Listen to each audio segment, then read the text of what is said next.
Hi everyone, I am Marvelous Mark and welcome to another episode with the Diaspora Project Media. Today we'll be talking about an empire that nearly collapsed but was brought back with a thing of a finger. So, for months, an entire nation was dragged to the edge of collapse, landlocked, starved of fuel and food, cut off from its own lifeline. This is the story of Mali's darkest hour. How a blockade held in by insurgents nearly broke a group of people, and how a new power came in, reshaped the fight, and created a new future. Sit back, relax, and enjoy this episode.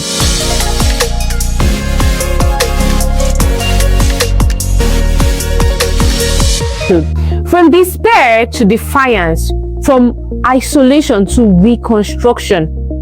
Early in September 2025, a ruthless strategy was unleashed. A blockade, fuel tankers were ambushed, surprise routes were cut. The culprits, Jamaat Nusrat al-Islam Walai Muslim (JNIM), a jihadist coalition with roots in the Sahel. They understood what starving a nation meant, not just the people, but its military, economy, and homes. It took away people's hopes, people's dreams, and crushed it like when you break stones. Now, schools closed, hospitals struggles, even getting to work became a gamble. In the capital, Bamako, streets played out that once belonged to wartime. There were long queues, shuttered petrol stations, motorcycles were replaced by cars, schools were formally suspended. As the blockade tightened, subtle signs of survival turned into a full-blown humanitarian crisis. People walked miles for water. Imagine going far, even 100 miles, just to get a cup of water, and you still do not find it. Families rationed everything. They had to calculate how to give each and every child a particular proportion, just not to run out. The economy ground held nearly to a halt. Outside the world, people watched. They were onlookers. Leaders debated. But inside Mali's future, they hung an imbalance. Mali was in chaos. Mali was in total trouble. There was war everywhere. And this made the citizens scared of their lives. The government in Bamako, already weakened by an international coup and insurgent pressure, found itself facing a threat it could not dodge. There were real-line logistics that failed, regional capitals teetered, with roads blocked and fuel scarce. Even maintaining the army's operations became nearly impossible. Now, defeat in the north loomed. Loss of control was no longer a distant fear. There was total chaos. Then, the social contract cracked. People asked, whose fault is it? Why was our future mortgaged? The blockade had exposed not only external aggression, but internal fault lines. Economic freeze, educational shutdown, social fracturing. Mali was in its last stand before the final push. As Western influence waned in the Sahel, a new player stepped in.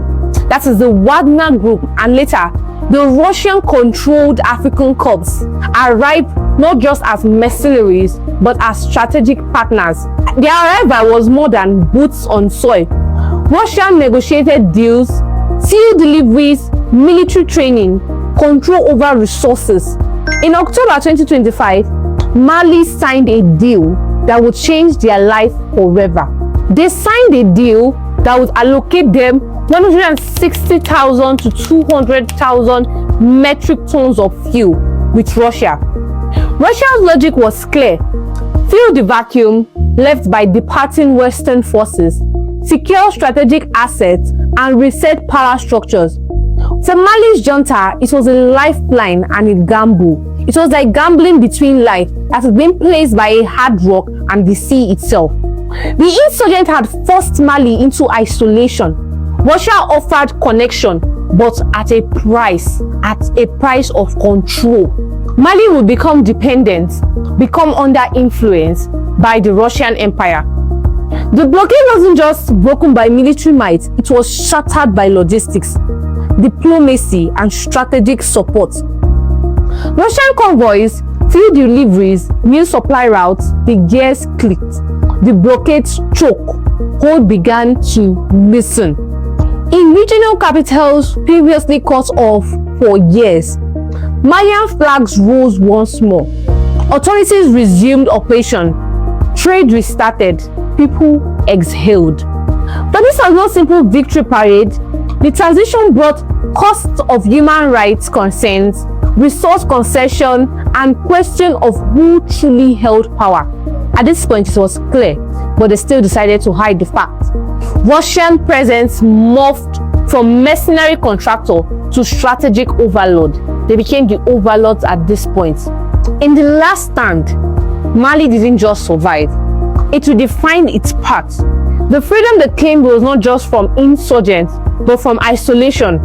It also tethered them to new ties. They were now bound.